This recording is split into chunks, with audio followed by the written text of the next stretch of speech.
வணக்கம் நண்பர்களே. சப்த கன்னியர்கள் என்று நாம் அடிக்கடி கேள்விப்பட்டிருக்கின்றோம். நீங்கள் சப்த கன்னியர்களை பற்றி இப்பொழுது தெரிந்து கொள்ளப் போகிறீர்கள். இந்து சமயத்தில் சப்த கன்னியர்கள் அல்லது சப்த மாதாக்கள் என்று கூறுவார்கள்.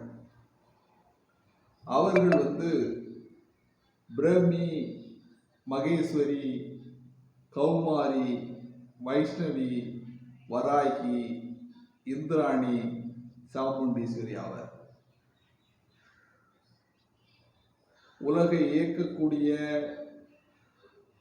5 தொழில்களை புரிந்து வரும் சிவசக்தி எடுத்த திருமேனிகளே சப்தகன்னிகளாகும்.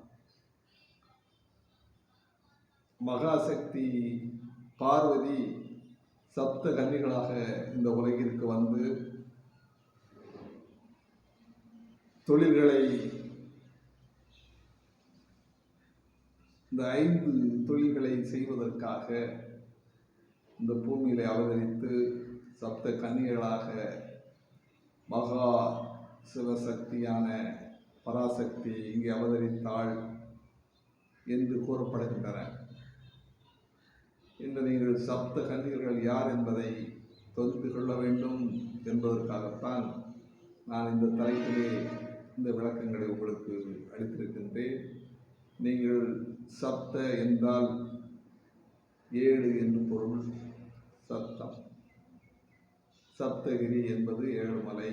அதை போன்று சப்தம் 7 என்று வருகின்றது. அதிலே இந்த 7 கன்னியர்களை நாம் இங்கே விளக்கமாக நாம் கொடுத்திருக்கின்றோம்.